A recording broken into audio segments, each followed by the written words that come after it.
السلام عليكم ورحمة الله وبركاته. بسم الله الرحمن الرحيم.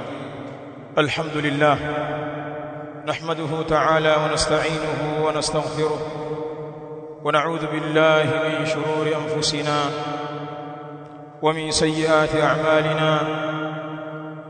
من يهده الله فلا مضل له ومن يضلل فلا هادي له. أشهد أن لا إله إلا الله وحده ربي لا شريك له، وأشهد أن محمدًا عبده ورسوله صلى الله عليه وعلى آله وصحبه وسلم تسليمًا كثيرا. يا أيها الذين آمنوا اتقوا الله حق تقاته ولا تموتن إلا وأنتم مسلمون. يا أيها الناس اتقوا ربكم الذي خلقكم من نفس واحدة وخلق منها زوجها وبث منهما رجالا كثيرا ونساء. واتقوا الله الذي تساءلون به والأرحام إن الله كان عليكم رقيبا. يا أيها الذين آمنوا اتقوا الله وقولوا قولا سديدا يصلح لكم أعمالكم ويغفر لكم ذنوبكم، ومن يطع الله ورسوله فقد فاز فوزا عظيما. أما بعد، فإن أحسن الكلام كلام الله، وخير الهدى هدى رسول الله صلى الله عليه وسلم، وشر الأمور محدثاتها، فإن كل محدثة بدعة، وكل بدعة ضلالة، وكل ضلالة في النار. أيها المسلمون عباد الله، فإن الإمام البخاري رحمه الله تعالى قد أخرج في كتابه الصحيح من حديث الصحابي الجليل عبد الله بن عباس رضي الله تعالى عنهما. وأيضا أخرج الإمام مسلم رحمه الله تعالى في صحيحه من حديث أبي بكر نفيع بن الحارث رضي الله تعالى عنه أن النبي صلى الله عليه وآله وسلم خطب الناس يوم النحر، فقال عليه الصلاة والسلام: أي يوم هذا؟ قالوا: يوم حرام. فقال عليه الصلاة والسلام: فأي بلد هذا؟ قالوا: بلد حرام. وقال عليه الصلاة والسلام: وأي شهر هذا؟ قالوا: شهر حرام. فقال النبي صلى الله عليه وآله وسلم: إن دماءكم وأموالكم وأعراضكم عليكم حرام كحرمة يومكم هذا في بلدكم هذا وفي شهركم هذا. ثم رفع رسول الله صلى الله عليه وآله وسلم رأسه فقال: هل بلغت؟ اللهم اشهد. Alhadith. Ndugu zangu Waislamu ambao tumehudhuria katika Ijumaa hii ya leo, awali ya yote tunamhimidi Allah subhanahu wa ta'ala kwa kutuwafikia kudiriki ibada hii adhima, ibada ya salatu al-Jumu'a. Kadhalika tunapenda kumsalia kiongozi wa umma huu Muhammad sallallahu alaihi wa alihi wasallam. Ayuha nasu ibadallah, ndugu zangu Waislamu, kwenye kisimamo hiki cha hutuba kwa siku ya leo tutakuwa na mazungumzo muhimu sana. Mazungumzo haya ni ya kihistoria ilikotoka dini yetu na da'wa hii adhima ya Mtume sallallahu alaihi wa alihi wasallam, lakini pia mazungumzo haya ni tiba kwa matatizo mbalimbali ambayo yatukabili katika wakati huu tuliokuwa nao. Leo tutazungumzia sharh wasiyati an-nabii sallallahu alaihi wa alihi wasallam fi hajjati al-wada'i wat-tahdhir min kulli ma yusabbibu at-tafrit biha. tutazungumzia insha Allah kusherehesha wasia wa Mtume sallallahu alaihi wa alihi wasallam katika hija yake ya kuaga, hija pekee aliyowahi kuhiji Mtume sallallahu alaihi wa alihi wasallam katika uhai wake, inaitwa hajjatul wadaa, ni hija ya kuaga, kwa kuwa haji hii ilifanyika kipindi cha mwisho kabisa kukaribia kufariki Mtume sallallahu alaihi wa alihi wasallam. Mtume aliifanya hajjatul wadaa mnamo mwaka wa 10 hijiria, na baada ya mwaka mmoja, mwaka wa 11 hijiria, alifariki Mtume sallallahu alaihi wa alihi wasallam. Kwa hivyo haji hii ikawa katika manzila ya haji ya mtu mwenye kuaga, lakini pia imeitwa hajjatul wadaa, hija ya kuaga, kwa yale maneno aliyokuwa akiyazungumza na kuyakariri Mtume sallallahu alaihi wa alihi wasallam kwenye hija hii katika misimamo mbalimbali. Yalikuwa ni mazungumzo ya mtu anayeaga, mtu ambaye amefahamu kwamba uhai wake hauko tena kwa muda mrefu. Wanawazuoni wakaita hija yake ni hajjatul wadaa. Tuzungumzie wasia mbalimbali uliopatikana katika haji hii, lakini pia watahdhiru min kulli ma yusabbibu at-tafrita biha, na pia tutahadharisha kupitia membari hii kila ambalo ni sababu ya kuacha wasia huu wa Mtume sallallahu alaihi wa alihi wasallam na kupoteza. Tutajaribu kukemea baadhi ya mambo ambayo lau Waislamu wakiyenyamazia yanawezekana yakawa ni sababu ya kuacha usia huu na kuutelekeza usia huu wa Mtume sallallahu alaihi wa alihi wasallam. Ndugu zangu Waislamu, nimetaja riwaya mwanzo wa khutba yangu. Riwaya hii imetajwa na mashekhi wawili, al-Imam al-Bukhari rahimahullah wal Imam Muslim rahimahullah ta'ala. Al-Imam al-Bukhari kaitaja riwaya hii kupitia hadithi ya Abdullah ibn Abbas radhiyallahu ta'ala anhuma, wal Imam Muslim rahimahullah naye kaitaja riwaya hii kupitia hadithi ya Abi Bakra Nufai' ibn al-Harith radhiyallahu ta'ala anhu. Wote hao wanasimulia tukio wakisema kwamba anna an-nabiy sallallahu alaihi wa alihi wasallam khataba an-nasa yawm an-nahr, kwamba hakika Mtume sallallahu alaihi wa alihi wasallam aliwahutubia watu katika ile siku ya kuchinja, siku ya 10 ya mwezi wa Dhulhijja, ambayo huitwa kwa lugha ya kifikihi yawmun nahri al-akbar au yawmul hajj al-akbar, ndio siku ya kilele cha hija, al-ashir min Dhulhijja, ni siku ya 10 ya Dhulhijja, ambako mahujaji wanakuwa wamejikusanya Mina kwa ajili ya kuchinja na kwenda kupiga jamarat, kile kikuta kikubwa. Na wengine wasiokuwa mahujaji katika miji mbalimbali ya Waislamu wanakuwa ni siku ya Eid, Eidul Adha, Eid ya kuchinja. Katika siku hii Mtume akiwa katika viwanja vya Mina aliwahutubia watu, aliwapa watu khutba iliyobeba usia, akiwaambia ayu yawmin hadha, ni siku gani hii tulionayo? Qalu, watu wakajibu yawmun haramu, ni siku tukufu hii. Kisha Mtume akauliza tena, wa ayu baladin hadha, na ni mji gani huu tulioko hivi sasa? Qalu, waislamu wakajibu baladun haramu, huu ni mji mtukufu wa Makka. Mtume sallallahu alaihi wa alihi wasallam akauliza tena, wa ayu shahrin hadha, na mwezi huu tulionao ni mwezi gani? Qalu, wakajibu shahrun haramu, ni mwezi mtukufu, mwezi wa Dhulhijja. Faqala an-nabiy sallallahu alaihi wa alihi wasallam, Mtume akasema baada ya hapo, inna dima'akum, hakika damu zenu, wa amwalakum, na hakika mali zenu, wa a'radakum, na heshima zenu, bainakum haramu, baina yenu Waislamu ni vitu vilivyochungwa, ni marufuku kuvihujumu vitu hivi, damu, mali na heshima. Mtume akatoa mfano, kahurmati yaumikum hadha, kama vile ambavyo ulivyo utukufu wa siku yenu hii, yaumun nahr, yaumul hajj al-akbar, siku ya 10 ya mwezi wa Dhulhijja. Kahurmati yaumikum hadha, kama vile ulivyo utukufu wa siku yenu hii, fi baladikum hadha, kama vile ulivyo utukufu wa mji wenu huu, mji wa Makka. Wa fi shahrikum hadha, na kama vile ambavyo ulivyo utukufu wa mwezi wenu huu, mwezi wa Dhulhijja.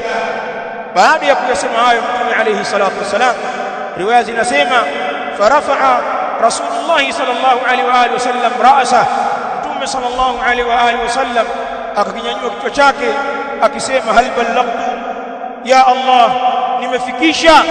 Allahumma ashhad, ewe Allah shuhudia kwamba ujumbe wako nimeufikisha.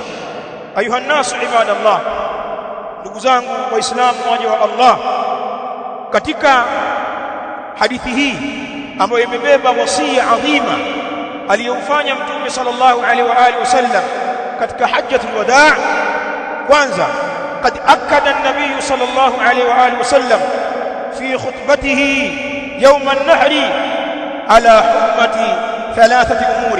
kwanza kabisa ametilia msisitizo Mtume sallallahu alaihi wa alihi wasallam katika khutba yake hii aliyoitoa siku ya 10 ya Dhulhijja, ametilia mkazo juu ya utukufu wa vitu vitatu.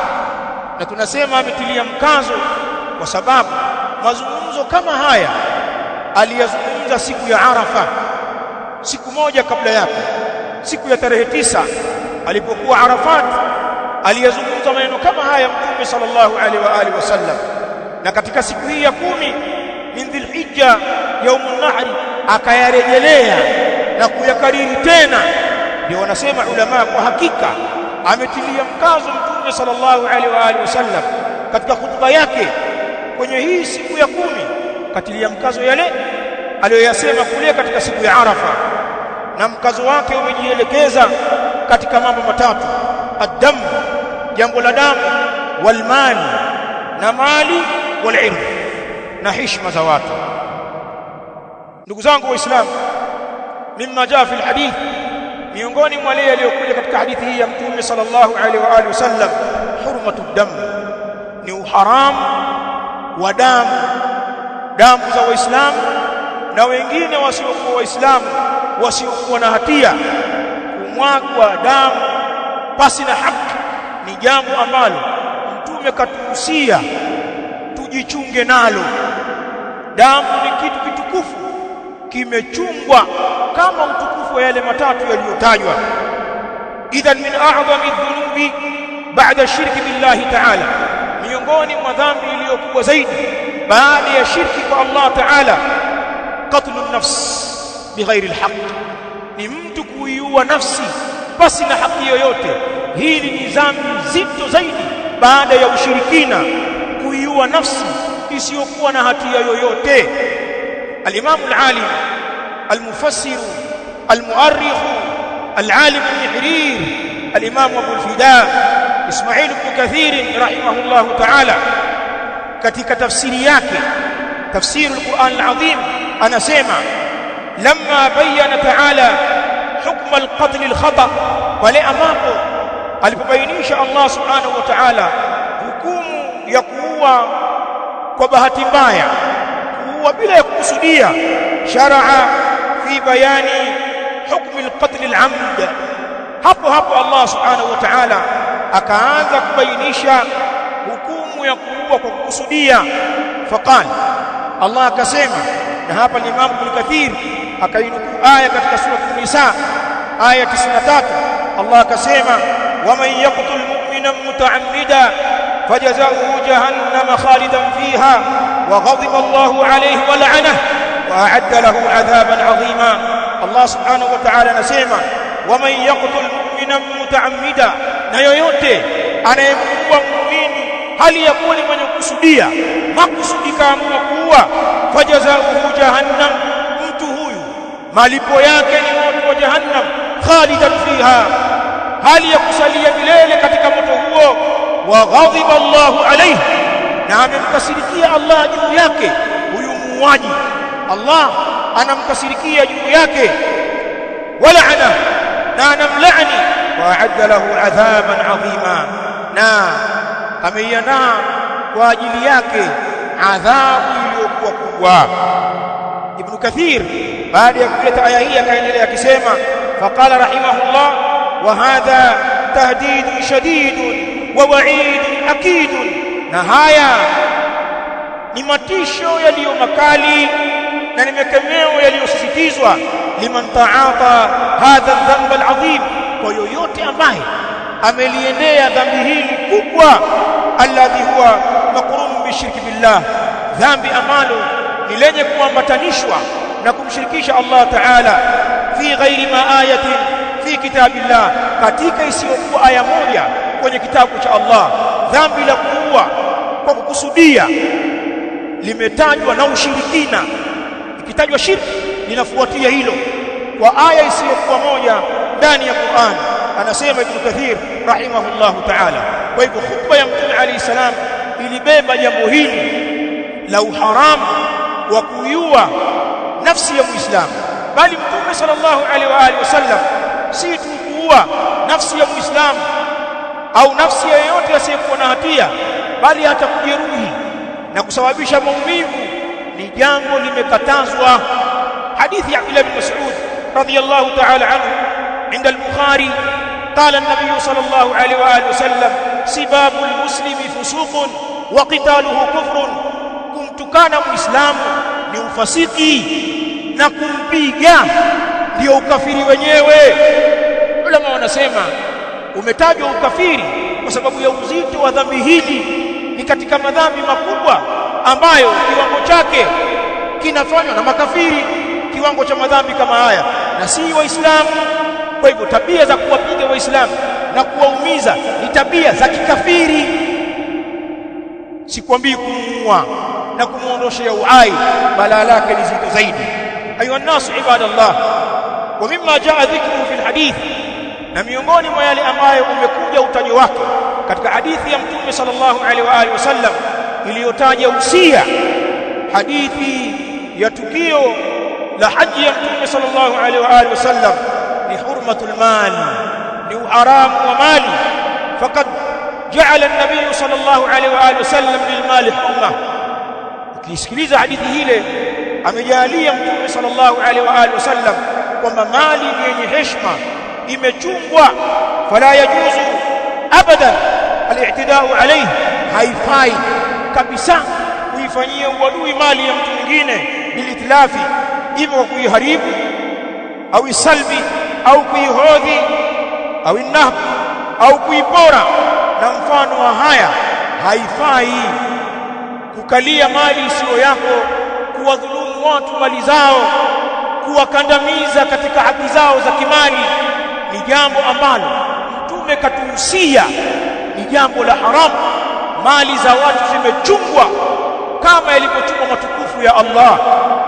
Na hapa ni watajie riwaya inda Imam al-Bukhari rahimahullahu ta'ala kwenye haya mambo ya mali za watu, min hadithi Abi Hurairah radiyallahu ta'ala anhu قال النبي صلى الله عليه وآله وسلم من أخذ أموال الناس يريد أداءها أدى الله عنه ومن أخذها يريد إتلافها أتلفه الله.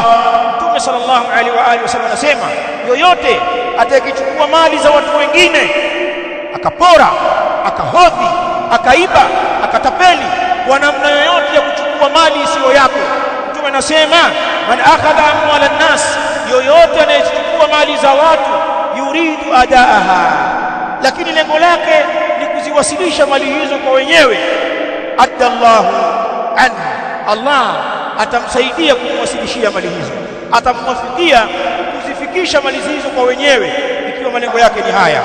Lakini waman akhadhaha, lakini yoyote ambaye atachukua hizo mali kwa namna yoyote ile, yuridu itlafaha, anataka kuzifuja na kuziharibu mali hizo na kuziangamiza, atlafahu Allah, Allah atamuangamiza yeye. Huwezi ukafanikiwa na haki za watu. Unaweza ukajiona na mafanikio machache ya siku chache za hapa duniani, lakini wallahi mwisho wako ni hasara. Ima mwisho wako katika dunia au mwisho wako kwenye safari nzito ya akhera, utapokufa na haki za watu utajuta na kusaga meno. Wakati huo hakuna msaada kwako wala wakusaidia. Mali za watu ni balaa, mali za watu ni nuksi fi dunya wal akhirah. Chunga mali za watu. Huu ni katika wasia wa Mtume sallallahu alaihi wa alihi wasallam kwenye hadithi tuliyosoma.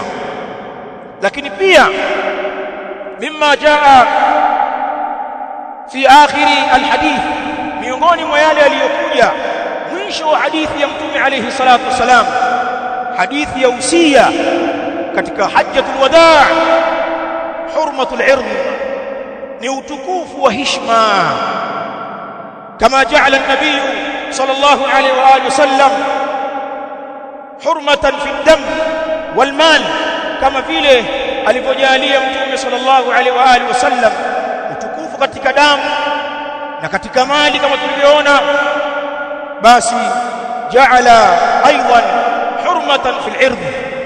Kama hivyo Mtume sallallahu alaihi wa alihi wasallam ameuweka utukufu katika heshima.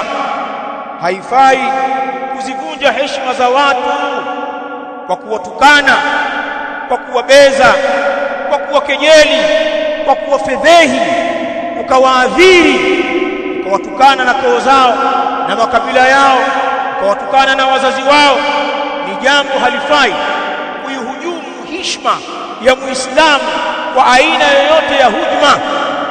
Jambo hili ni katika usia wa tatu wa Mtume sallallahu alaihi wa alihi wasallam, kwamba heshima zenu Waislamu baina yenu zimechungwa kama vile ambavyo umechungwa utukufu wa Makka, kama vile ambavyo umechungwa utukufu wa siku ya 10 ya Dhulhijja, kama vile ambavyo umechungwa utukufu wa mwezi wa Dhulhijja al-ird.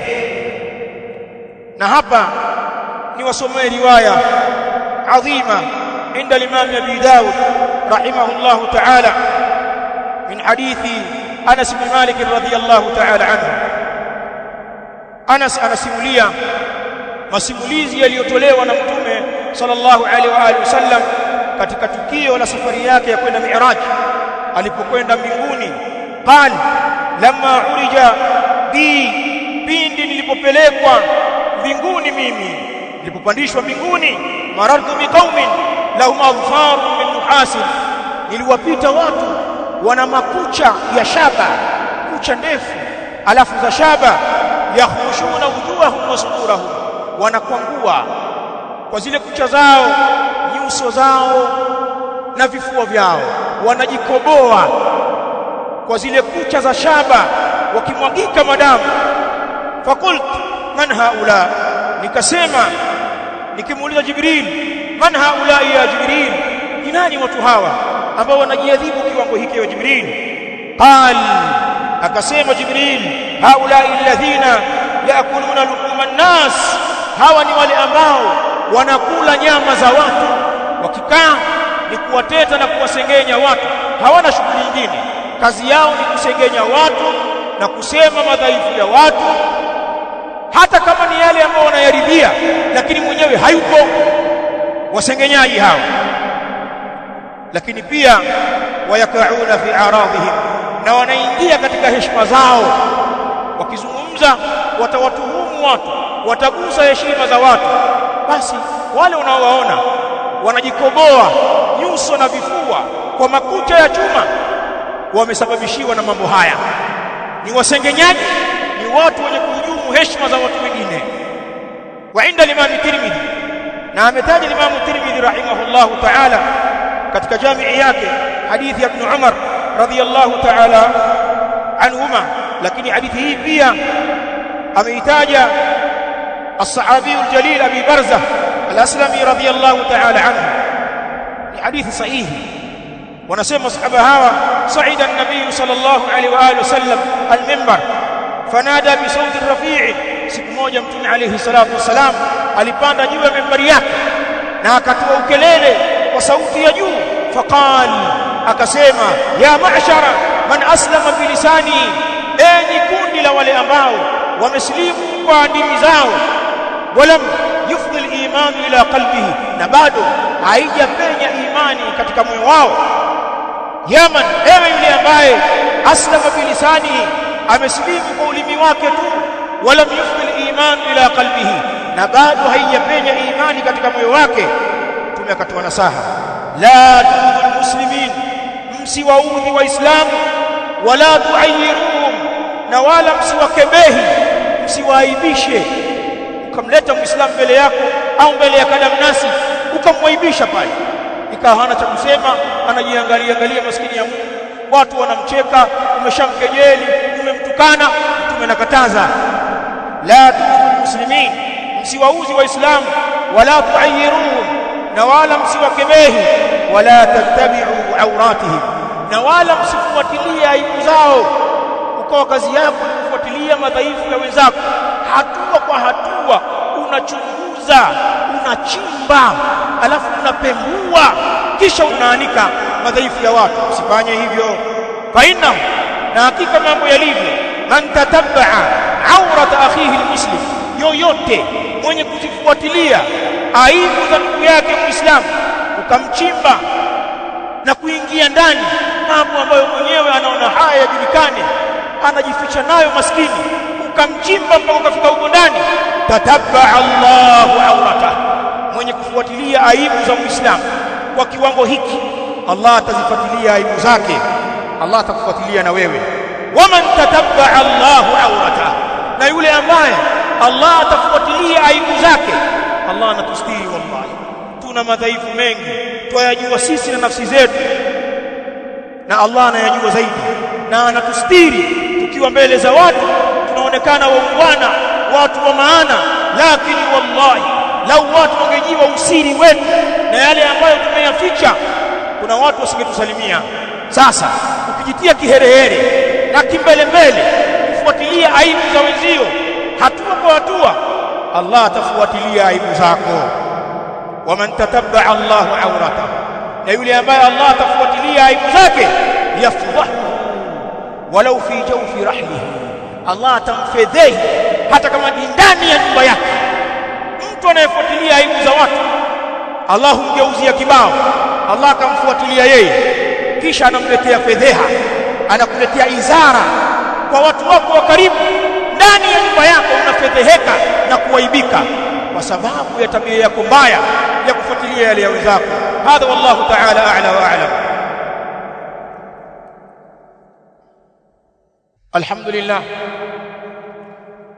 wassalatu wassalamu ala rasulillah Muhammad bin Abdullah wa ala alihi wa ashabihi alkiram ajma'in. Amma ba'd, ibadallah, ndugu waislamu, mazungumzo yetu ya hutuba hii tumeyaelekeza kwenye kusherehesha wasia huu wa Mtume sallallahu alaihi wa alihi wasallam katika hija yake ya kuaga, na mmesikia sehemu ya wasia huo akiuelekeza kwa waislamu kwa mambo ya msingi matatu: ad-dam wal-mal wal-irth. Lakini tutumie fursa hii kutoa tahadhari, na hichi ndio kipande cha pili cha hutuba hii: at-tahdhiru min kulli ma yusabbibu at-tafriqa biha. Tutoe tahadhari kutokamana na kila ambacho kinasababisha kuacha usia huu na kuupoteza usia huu. Tutoe tahadhari katika hili. Usia huu wa Mtume sallallahu alaihi wa alihi wasallam ni usia wenye maslahi makubwa kwa Waislamu, ni usia wenye afya katika jamii ya Waislamu, bali binadamu yoyote, wawe ni Waislamu au sio Waislamu, wakiushika usia huu wataishi maisha ya furaha, maisha ya amani, maisha ya kupendana, maisha yenye tija na mafanikio. Ikiwa damu za watu zitachungwa na mali za watu zitachungwa na heshima za watu zitachungwa, ustawi wa jamii unapatikana. Ukisikia jamii zimeingia katika mabalaa, machafuko mbalimbali, magomvi, migawanyiko, ikawa watu wamejenga chuki baina yao, jamii inaishi kwa chuki na visasi. Ukiona kuna jamii iko hivyo au kuna taifa linapitia kipindi hiko, fahamu kwamba katika mambo ambayo wanayachezea ni moja katika haya matatu: ima wanacheza na damu za watu, au wanacheza na mali za watu, au wanacheza na heshima za watu. Ukichezea mambo haya matatu huwezi ukabakia salama. Sisi Waislamu walillahi alhamd, Mtume sallallahu alaihi wa alihi wasallam kabla ya kufa kwake ametoa tahadhari kwenye eneo ambalo lina mkusanyiko mkubwa zaidi wa watu Waislamu. akayakemea mambo haya. Sasa pana mambo tukiyaachia yakatamalaki, yakakubalika, yakaonekana ni ya sawa, yatauvunja moja kwa moja usia huu wa Mtume sallallahu alaihi wa alihi wasallam. Yako baadhi ya mambo husababisha kuharibika usia huu, yako baadhi ya mambo husababisha kuachwa usia huu, na sisi tunao ahlul ilm, tunao wanawazuoni ambao wanayabainisha mambo haya kama ni mambo hatari, waislamu usiyakubali, yatawaingiza kwenye kuvunja usia wa Mtume sallallahu alaihi wa alihi wasallam. Yaqulu ahlul ilm wa min al-makhatiri, sikiliza hapa mambo ya msingi sana haya, wa min al-makhatiri allati tahulu baina al-ummati wa tatbiqi wasiyati rasuliha, na miongoni mwa mambo ya hatari ambayo yanazuia baina ya umma wa Kiislamu na baina ya kutekeleza wasia wa mtume wa umma huu, huwa ma yusamma bil mudaharat, ni yale yenye kuitwa maandamano wal masirat, na watu kutoka barabarani. Ulama wanasema miongoni mwa mambo ya hatari ambayo watu wakiyaachia yanauvunja moja kwa moja wasia huu wa Mtume sallallahu alaihi wa alihi wasallam ni hizi fujo zenye kuitwa al-mudhaharat, maandamano, wengine huita al-masirat. Watu wakatoka makundi kwa makundi, wakajaa katika njia wanazopita watu, katika viwanja vya wazi, wakitoa malalamiko yao na wakiwa na nembo na kauli mbiu mbalimbali za kudai haki au kuondoshewa ukandamizaji. Jambo hili la maandamano, maulama wanasema ni katika mambo ambayo yanauvunja wasia wa Mtume sallallahu alaihi wa alihi wasallam. Kwa nini? Tutaona hapa katika maandamano na watu kutoka mabarabarani kufanya fujo, upatikana yote yale ambayo Mtume sallallahu alaihi wa alihi wasallam ametuhusia kwamba ni mambo matukufu. Kwenye maandamano zinamwagwa damu, huwezi kukabisha, utalikubali. Damu zinamwagwa, watu watauawa, wengine kujeruhiwa kwa namna yoyote. Kwenye maandamano mali hupotea, watu wakapoteza mali kwenye maandamano, heshima huvunjwa kwa namna mbalimbali. Hili jambo ni katika mambo ya hatari. Ulama wanasema almudhaharat wal masirat laha mafasid, haya maandamano, migomo, kutoka manjiani na kutembea kuonyesha chuki na hasira ya kitu fulani, ni katika mambo yenye uharibifu mkubwa. Kwa uchache nitawanukulia machache sana ambayo yanahusiana na jambo hili ili nimalizie hotuba yangu. Katika mafasid, mambo mabaya yanayobebwa na maandamano, wanasema ulama, kuna jambo la kwanza, almafasid alamniyah walijtimaiyah, kuna uharibifu wa kiusalama na uharibifu wa kijamii. Hili jambo linaletwa na maandamano. Uharibifu wa kiusalama na uharibifu wa kijamii unaletwa na maandamano.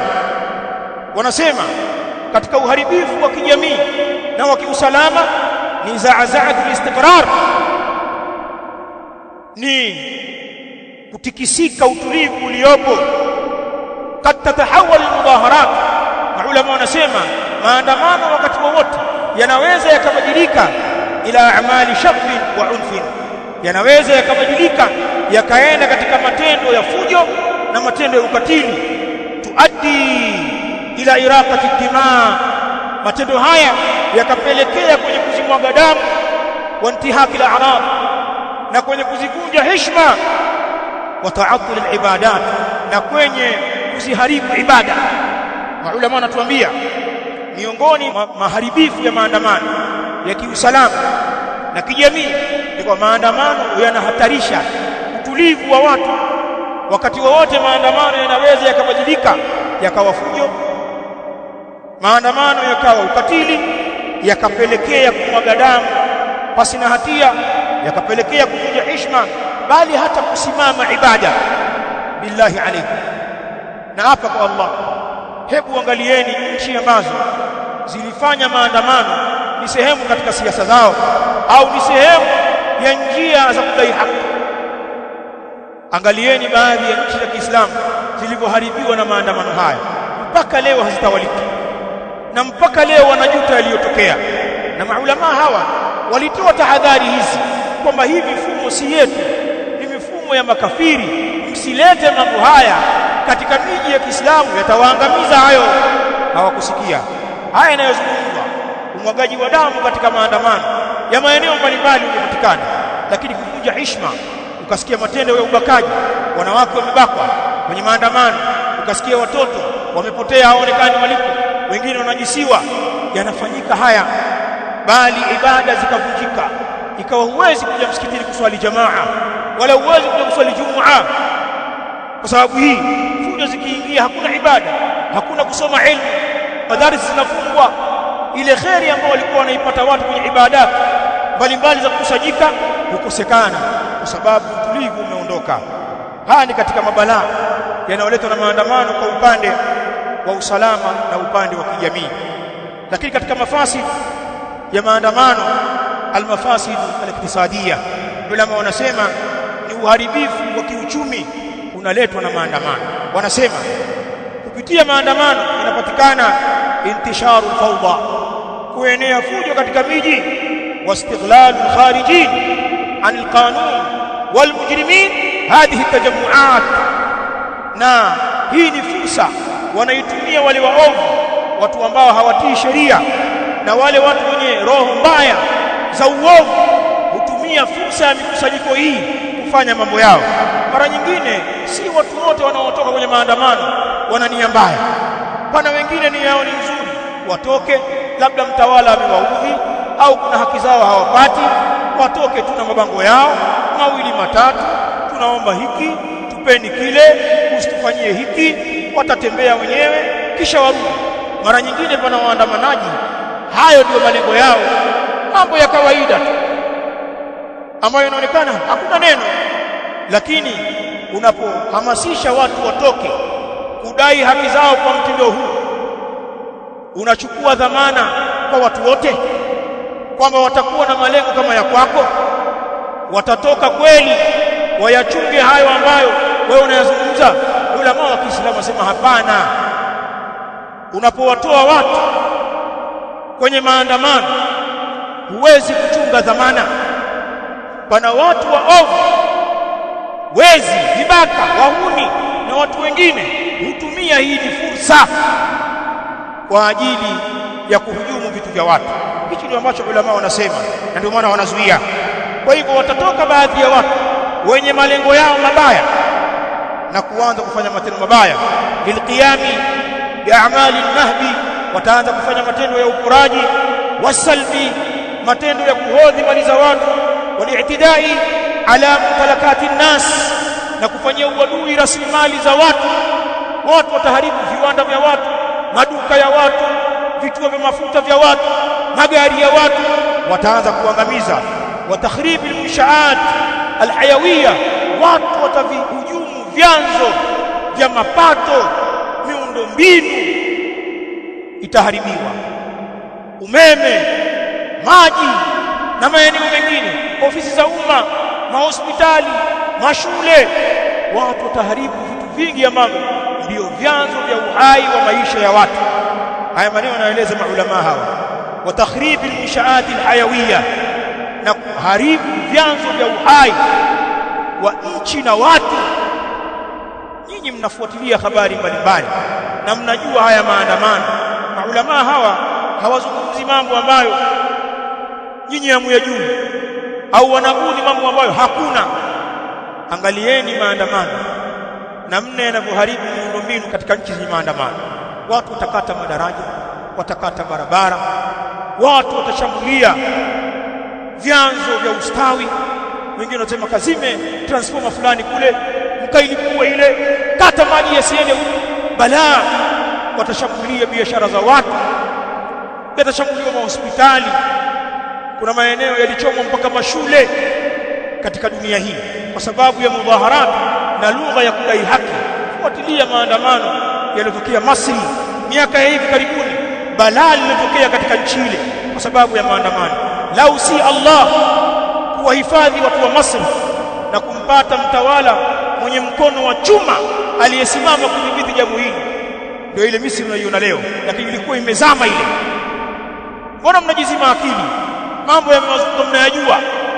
Maandamano yale yalizuiwa kwa nguvu, baadhi ya watu wakatiwa jela, wengine waliuawa na serikali ile, wengine mpaka leo ni wagonjwa, walipata vilema, ndio pakatulia pale. Kwa sababu gani? Yale mafsada yalionekana. Choma hospitali, choma shule, vunja madaraja, vamia biashara za watu. La, maulama wanaeleza kwamba haya yanapatikana kwenye maandamano kwa kupitia watu waovu ambao nyinyi ndio mmewakusanya. Lakini pia pana balaa zaidi ya hapo, shalal harakati al-iktisadiyya, pana kupoa kabisa shughuli zote za kiuchumi. Shughuli za kiuchumi zina paralyze. Hakuna mahala kwenye maandamano pana kazi za kiuchumi tena. Wengine wanaambia tukianza hakuna kuyamaliza, kiwasha kiwake kisizime. Ina maana hapo hakuna kazi, hakuna kuuza, hakuna kununua, hakuna kwenda kazini, hakuna kwenda kiwandani. Na mmeionja joto ya jiwe kidogo tu kwenye 29 Oktoba. Mliona Allah alituonyesha neema tulionayo katika nchi hii, na kwamba tusijaribu kuichezea. Hebu angalia zile siku chache, kile kikaango na lile joto ambalo tulilipitia, hata wale ambao hawahusiki na yale madai ya wanasiasa, lakini jambo liliwakuta. Shari ya mambo yale yaliwadhuru watu wote. Sikwambii mambo haya yakiachiwa yakawa halali sasa, yakawa yafaa sasa, yakaungwa mkono, yakashabikiwa, balaa lake litakuwa kubwa zaidi. Mafsada mengine ya tatu ambayo ninayataja hapa, waliotaja maulama, almafasidu siyasiya. Ulama wanasema ni uharibifu wa kisiasa unapatikana kupitia maandamano. Almudhaharatu dhidi alhukam, watu ikiwa wanaandamana, ulama wanasema dhidi ya watawala, kama ni raia wametoka wanaandamana dhidi ya watawala, wanasema ulama tuaddu naw'an min alkhuruj. Hili linahesabika ni katika aina za uasi alladhi yuaddi ila shaqqi asa ta'a, jambo ambalo hupelekea kuondosha nidhamu ya utii kwa watawala. Na sisi ahlus sunna as-salafiyun ni msingi wa da'wa yetu taa kwa watawala, na pale watawala wanapokengeuka hawaondoshwi kwa fujo na mapinduzi. Mambo hayo yanawaangamiza watu wengi na hasa wanyonge. Ahlus sunna wameufunga mlango huu, mlango wa mapinduzi na kuwaasi watawala, hata kama ni madhalimu. Tunasoma katika mlango wa itikadi hapa namna ya kuwaondoa, si kuwapindua au kufanya maandamano. Utaratibu wa kutaamali, kuamiliana na dhulma ya mtawala, na namna ya kumpa nasaha na kumkumbusha Allah na kumdai haki umeelezwa na Ahlus Sunna. Tena akikubali nasaha zenu alhamdulillah, na kama akizipuuza, Mtume anatuambia mmeshatimiza wajibu wenu. Hii si lugha ya uoga, hii ni lugha ya Kiislamu, dini ambayo mafundisho yake ni wahi. Allah anawajua viumbe wake. Sheria ya Kiislamu imekuja kwa ajili ya kuwaboresha viumbe. Hatuhitaji mwana falsafa wala msomi gani kutufundisha namna ya kudili na watawala. Uislamu unatufundisha sisi. Kwa hiyo mambo ya maandamano yanaharibu utiifu kwa mtawala na ni shari. Sisi hatuyafanyi mambo hayo, bali mambo haya huibua fitna nyingi na udhoofisha dola na kudhoofisha taasisi zake, bali kudhoofisha vyombo vya kiusalama vikashughulika na mambo ya kijinga badala ya kusimamia mambo ya msingi. Inawezekana usielewe sasa, lakini muombe Allah subhanahu wa ta'ala asikupitishe katika mabalaa kwenye nchi ambazo ziliyapokea mambo haya. Nikimalizia hotuba yangu, haya ni baadhi ya mafasi ya mambo yenye kuitwa al-mudhaharat wal masirat. Kuna baadhi ya fatawa chache nizimalizie kuzisoma hapa, ziko nyingi, nisome chache fupi. Aqwalul ulama fi hukm al-mudhaharat bil-ikhtisar, baadhi ya kauli za ulama katika hukumu ya haya maandamano kwa ufupi. Yakulu al-imam al-alim Abdul Aziz ibn Abdullah bin Baz rahimahullah, alipoulizwa kuhusiana na maandamano akasema, laysat ilajan, maandamano sio tiba ya matatizo. wa hiya min asbabil fitani washurur wa dhulmi nnas, na haya maandamano ni katika sababu za fitna na shari, katika sababu za kuwadhulumu watu. Huyu ni Ibn Baz rahimahullah. Al-Imam al-Mufti al-Sheikh Abdul Aziz ibn Abdullah al-Sheikh, mufti aliyefariki Saudia kabla ya huyo aliyosasa, yeye alisema kuhusu maandamano, fawdawiyatu, maandamano ni fujo tu, min unasin ladaihim fasadu tasawurin, maandamano huletwa na watu ambao wana uharibifu wa kuyapima mambo. Maandamano ukiona watu wanayashabikia, Sheikh anasema wa min unasin ladaihim fasadu tasawurin, na maandamano hutokea kwa watu ambao wana uharibifu wa kuyapima mambo vizuri. Ni watu ambao hawako sawa kwenye kuyapima mambo. Utasema mmetukana alimu wa qillatu idraki lilmasalih, na ni watu ambao wana uchache wa kuyapima maslahi. Mtu akisema bora iwe mbaya, huyo ni kilaza, hajapima maslahi ya ubaya na uzuri na hali ambayo yuko nayo sasa, na ikiwa mbaya atakuwaje? Alimu anasema maandamano yanazalishwa na watu ambao kwanza wameharibikiwa katika namna nzuri ya kuyapima mambo, moja. Pili, wana uchache wa kuyadiriki maslahi. Sasa hebu niambie, tuache kuwasikiliza wazee hawa ulama ambao wametoka mji kwa kuitetea da'wa na haki, wana khibra katika mambo, wana ilmu ya Allah. Tuwasikilize vijana wa leo hawa, tuwasikilize wasakatonge, watu wenye malengo ya kupata dola na malengo ya kufanikiwa. Tuwasikilize hao watu ambao wanatafuta maslahi yao na kupata vyeo, wanaona wenzao wanafaidi.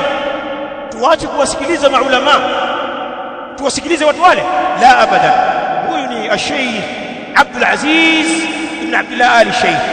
Sheikh Ibn Uthaymeen rahimahullah alipoulizwa kuhusiana na maandamano asema amrun hadith, ni jambo la kuzuka hilo, lam yakun ma'rufan bi'ahdi an-nabi sallallahu alaihi wa alihi wasallam wal khulafa, halikuwa ni jambo lenye kujulikana maandamano katika zama za Mtume alayhi salam wala makhalifa, si katika njia za kudai haki kwa mujibu wa Uislamu, ni jambo la bid'ah. Akasema wa hiya munkar, nayo hayo maandamano ni munkar. Al-Allama al-Fawzan hafidhahu Allah ta'ala alipoulizwa kuhusiana na maandamano, maneno yake mashuhuri anasema laysat min a'mali al-muslimin, maandamano si katika matendo ya Waislamu, wal huququ yutahassalu alaiha duna tashwishi, na haki zinafikiwa bila fujo. Ziko namna za busara za kudai haki kwa watawala, wakitupa alhamdulillah, wasipotupa yuko Allah subhanahu wa ta'ala ambaye ni hakimu wetu sisi na wao, na Allah ni mwadilifu kwenye hukumu zake, lakini haki hazidai kwa fujo. Sheikh Fawzan anasema hivi. Nimalizie na fatwa ya al-Allama Saleh al-Luhaydan rahimahullah ta'ala, anasema kuhusu maandamano, a'malun jahiliyatun, maandamano ni matendo ya kijahilia, ma anzalallahu biha min sultan, hajateremsha Allah kwa hayo maandamano hoja yoyote. Wayahsul biha, na upatikana kupitia maandamano tadmirun wa fasad, maangamivu na ufisadi. Haulai ulamaul umma, hawa ndio maulama wetu, almutawaffa minhum wal ahya, kuna waliokufa ambao wameyasema haya na wengine mpaka leo wako hai wameyazungumza maneno haya. Ndugu zangu Waislamu, miongoni mwa mambo yenye kuharibu wasia wa Mtume alayhi salatu wasalam, na tulipinge jambo hili, ni almudhaharat wal masirat, mambo ya maandamano na migomo na watu kujaa barabarani na kuleta fujo, ni katika mambo yanavunja usia tuliopewa na Mtume alayhi salatu wasalam, usia wa kuchunga mali, usia wa kuchunga damu, usia wa kuchunga heshima, unavunjwa na maandamano. Kwa hivyo hili jambo halikubaliki. Kwa katika mambo ambayo tunayakemea ni mambo haya ya maandamano kwa sababu ya shari yake. Sasa nichukue fursa hii kuinasihi nafsi yangu na Waislamu wenzangu ambao wamehudhuria katika msikiti huu, msikiti wetu huu, Masjid Abi Dharr Jundub ibn Junada Bimoshi, uko mbali na vitendo hivi vya fujo. Tunasikia kwenye mitandao ya kijamii tunawasikia baadhi ya wanasiasa, wanaharakati walio ndani ya nchi, walio nje ya nchi, ambao harakati zao ni kutafuta tonge, tunawasikia wanahamasisha kitu kinaitwa maandamano, kwamba tarehe 7 mwezi huu wa 7 watakiwasha wao, watafanya maandamano wao kudai haki kadha wakadha, wana malalamiko yao kwa watawala. Kwa hivyo wanahamasisha wananchi wengine waunge mkono, watu waingie barabarani wafanye maandamano ili kupewa hizo haki. Sisi tunasema msimamo wa dini yetu kwa mujibu wa Uislamu na da'wa ya ahli sunna wal jamaa ni haramu matendo haya, na njia hizi si njia sahihi za kudai haki na hazina hatima njema. Fatawa nimewasomea hapa, na hawa ndio viongozi wetu wa kiroho ambao sisi tunawatii na kuwasikiliza kuliko hao viongozi wenu. Wakitueleza maneno tunayaelewa, na hawa ndio wakuu. Wanapozungumza, wewe mtoto usiposikia, wallahi utavunjika mguu na pengine ukavunjika shingo. Na kuna wenzako wamedhurika walipowakiuka maulama hawa. Algeria walipokatazwa maandamano wakati kina Sheikh Al-Albani rahimahullah wakiwa hai, kina Al-Allama Ibn Baz wakiwa hai, wale jamaa wa chama cha Fisi wale wakawabeza maulama, hawakuwasikiliza. Kilipowaka Algeria, Jazair, idhaa za radio na television huko Algeria ikawa zinaweka fatawa za maulama, fatwa ya Sheikh Al-Albani, Ibn Baz juu ya uharamu wa maandamano, uharamu wa migomo, kuwatii watawala. Radio sasa zikatoa ujumbe ule ule ambao maulama walisema, wao wakawapinga. Lakini baada ya kudhurika na damu kumwagika, miji ikavunjwa, rasilimali zikapotea, wanawake wakabakwa, watoto walinyanyisiwa, baadaye ndio akili zikarudi kwa ulama. Sisi hatukubali tuharibikiwe wakati maneno haya tunayajua. Tutabakia katika mstari wa da'wa yetu sisi na maandamano mbalimbali. Hiyo 7 kwetu sisi siku ya kawaida, tutafanya ibada zetu, tutafanya shughuli zetu, tutaendelea kuangalia familia zetu. Hatuna mahusiano na maandamano, na eneo letu hili linalotuzunguka tutalilinda. Na wewe jipendekeze, njoo chochora uje hapa kujichanganya na sisi kuletea upumbavu. Maana wakati mwingine hawa watu wajinga wasakatonge hawa tusiwachekee. Jamaa jahazi litazama hili, watazamisha mtumbwi huu, tutaharibikiwa sote kwa ajili ya watu wajinga wawili watatu. Nazungumza maneno haya kwa msukumo wa da'wa na dini. Wallahu yashhad, sina connection na mtu yoyote, wala sijuani na mtawala wowote, wala sijatumwa na mtu yoyote wa Rabbi. Na kama nina connection na yoyote katika watawala wa nchi hii kwamba nizungumze maneno haya, Allah niangamize mimi na kizazi changu. Na nyinyi mkiona wallahu yastajibu du'a, na yazungumza haya tadayunan kwa ajili ya dini ya Allah, sina connection na yoyote, lakini hii ni dini yetu. Hili jambo lina maslahi na sisi, na kama lina maslahi na watawala pia, hiyo ni kheri, watakuwa wametii dini yetu, na pengine ikawa ni sababu ya wao kuwa wasikivu tunapowaambia mambo ya msingi ambayo ni haki za watu. Lakini tusitumie njia hizi za fujo, tukaichoma nchi yetu kwa mikono yetu, tukachoma kheri zetu kwa mikono yetu,